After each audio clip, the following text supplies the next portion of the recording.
Roxy, and in today's video I wanted to share with you some tips on having your own apartment, some things that I have learned along the way that I think might be really helpful to you if you are considering renting or moving out or just having your own place, an apartment and all that fun stuff. So I have some things written down, so let us jump into the first thing, which is to find out why do you want to move. So you need to look within yourself to make sure that you are moving based on a real decision and not just a spur of the moment whim that you might regret later on, because obviously having your own place and your own apartment is a really serious thing, and it is not like something that you just can easily take back or just start for like 1 month and just quit on. It's like a really big commitment and it's a really big decision, and you really need to find out your why. What really helped me is a pros and cons list, figure out why I wanted, just to make sure that it was not just like a spur of the moment random thing. You can like move because you want peace of mind, because you're getting older, because you want to be more independent. Whatever reason it is, definitely do that. So some things on my pros and cons list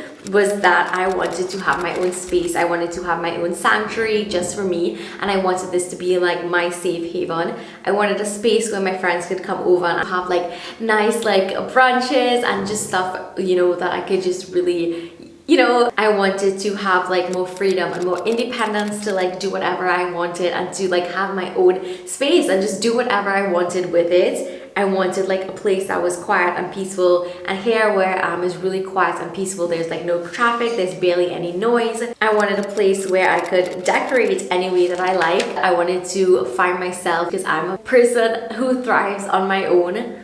I wanted to be smarter with my money and learn to save. I did not want to feel depressed or just be stuck in a toxic situation and toxic environment all the time. A con that I have is that my commute to work is a little bit longer, so there's a little bit more traffic and it's way further than I work, but that was just like one of the cons compared to like the list of pros that I had. Another con that I had was that Coco was going to be alone for like 8 hours of the day by herself, and that was like a really big con for me that I was really considering. So I feel like if you really are not sure, a pros and cons list is the best way to go, because it really does put things into perspective. And you guys know I'm so obsessed with list making, and that is for a very good reason. My next tip is to budget for your apartment. So figure out how you are going to manage your money when you have your apartment. A huge tip is to figure out if you can realistically afford rent every single month. So based on your salary, could you really put aside that money for rent and have enough for like food and groceries and like everything else in between? Like, would you have enough money for that? So really take that into consideration as well. Take your salary into consideration and take, you know, your realistic ability to pay rent every month. Another thing, when you are renting, you often need to have a security deposit, or you need to pay like first and last month rent. So be sure that when you are deciding to move, that you do take that into consideration. You usually get back your safety deposit whenever you decide to move out of the apartment, once the place is like intact and in like, oh my god, once the place is intact and once like everything is back to normal and everything is in good condition, you can get that money back. But of course, paying like the first month rent and a safety deposit is a lot of money, so you want to make sure that that is a situation that you could handle and could be in. But you need to also decide on if you are going to have an apartment where you will have to pay like electricity. So when you look at your apartment and you look at the bills that you have to pay, will you have enough for rent and for those bills? That's also something really important, because for me, I do have to pay utilities and I do have to pay like for Wi-Fi and stuff. So those are additional expenses that you may not have in some apartments, but that is also something that you want to look into. That obviously is going to be an additional expense that you will have to pay unless it is included in the rent. Another big tip when it comes to like budgeting for your apartment is groceries. Groceries actually take up a lot of money. The food really adds up, and it's so important to actually like write lists down and make grocery lists of things that you will actually use versus like buying random things that you might never use and like wasting a lot of money. I said in one of my videos, I have so many things in my pantry that I didn't even touch yet. But once you kind of figure out what you want when it comes to food, you will not be spending like crazy amounts in groceries. So once you have enough for rent, utilities if you need to, Wi-Fi if you need to, all those things, groceries, Do you have enough money to like put aside into savings? That is also really important, because of course you don't want to be spending every single cent on rent. You want to make sure that you are saving your money so that you could build it up. So if you are deciding to move or rent, those are some of the financial things that you really do need to look at and consider seriously before you just jump into renting. One thing that you can also do before you rent is to look at your monthly income and write down every single thing that you spend money on. And if you do spend money on random things that you don't really need and it adds up to a substantial amount of rent, that was something that I was like doing a lot. I would spend randomly on things that I really did not need. But when I really looked at my money and where my money was going and I was seeing where it was going, I was like, okay, if I don't like spend so crazily and so randomly, this is money that I could use for rent. You also want to have like a chunk of money that you can put aside for like big random expenses like insurance, doctor visits, or just anything random like that. That is a good amount of money that you need to also put aside. So if you really did look at your budget and you have a good amount to start off with before you jump into renting, then that might be a good decision to you. But if you really are not like aware of these expenses, these upfront expenses, then you can find yourself in like a really big jam if you are not prepared for like random big expenses. So just to summarize the financial aspects of renting, once you have money for rent, you have like utilities, Wi-Fi, groceries, you have money for savings, money for big random expenses like health insurance, car insurance, travel, all of those things.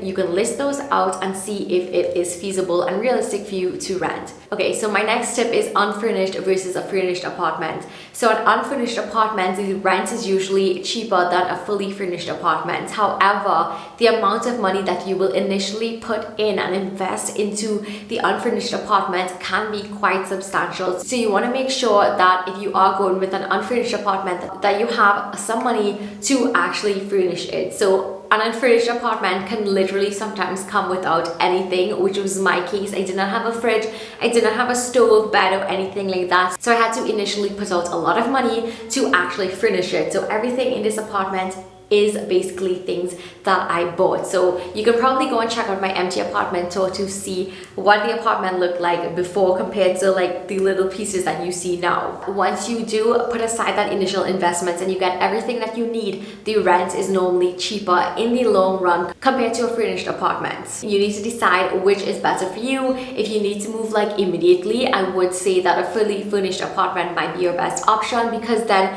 you will literally have nothing to start off with. If you have some time to play around with and if you're not in a rush, then an unfurnished apartment is a great option for you. I would say an unfurnished apartment is also an amazing option if you are like me and you're really specific and you want things to be a very certain way. You might not get what you want in a fully furnished apartment, but with an unfurnished apartment, you basically have a blank canvas to do whatever you want to do and really do make it your own with pieces that you love and just overall a space that you will truly be happy with. Again, if you need to move immediately and you are in a furnished apartment, you're basically gonna have every single thing that you need to move in like basically the next day. So again, it depends on your situation, the type of person that you are, what you really want. If you don't mind stuck in a fully furnished apartment, if you're not going to be bothered by it, those are things that are really important because sometimes you might go into a fully furnished apartment and realize that you really don't like so many things. So for me, I basically did spend a lot of money initially on things like curtains, my fridge, kitchen utensils, furniture, and all of that fun stuff. But in the end, it really does make me happy that I have exactly what I want and that I'm really happy with my space that I am creating. If you have an unfurnished apartment, something that you are going to need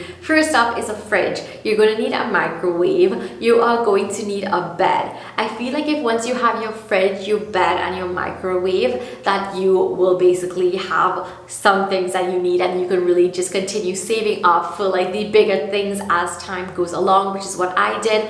I only just bought my washer and dryer at the end of January and those were really big expenses as well. Another instance with me is that I don't have a couch as yet, but I don't need a couch like immediately because I am here the most of the times, I'm in my bedroom most of the times, so I don't need to buy a couch. So I have time to like really save up and get a couch that I do love instead of like rushing into it. Something else that is really important that I never would have thought about or thought that was important was to find out if your apartment is pet friendly if you have a pet. I basically never really thought about this until Coco came into my life, and I realized how important it was for me to have a pet-friendly apartment. Most apartments actually are not pet-friendly. You really have to be lucky to find a pet-friendly apartment that you actually do love. That was the case with me. I was so happy that I was able to have Coco with me here, or else I would not have been able to move here. So that is also something really big to consider if you have a pet and you really do want your pet to come and live with you,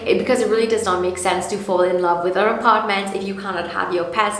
And if that is a really important part for you, like, don't even think about it. If you are immediately aware that your apartment is not pet friendly, like, I really strongly suggest that you just don't fall in love with it. Don't give it 2 seconds of thoughts and just like move on to look for somewhere that is pet friendly. Since having a pet, I understand how important your fur baby is to you. So if that is something that is really high on your priority list, that might be the first thing that you need to consider, honestly, before you move. If you don't have a pet, then you don't even have to worry about this tip. But if you really do, this is one of the first and number one things that should be at the top of your list, because like I said, you don't want to fall in love with a place and then find out that you can't have your fur baby with you.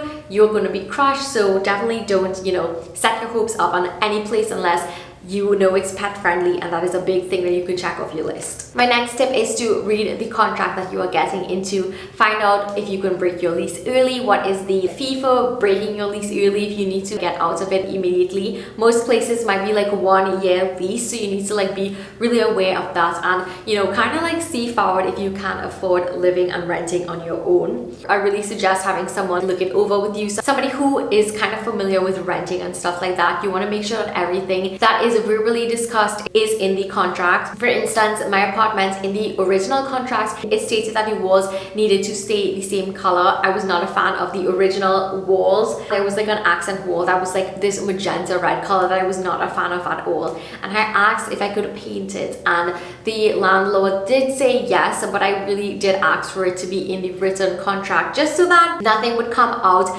like in the future. So this is basically something that will protect yourself and, you know, be in the best interest of yourself. My land people are really nice, but you just never know what could happen, and you want to make sure that you do look out for the best interest of yourself and make sure that it is stated clearly in the contract if you can like paint the walls of the building, for instance. And that would basically avoid like a he said she said like whole nonsense, you know.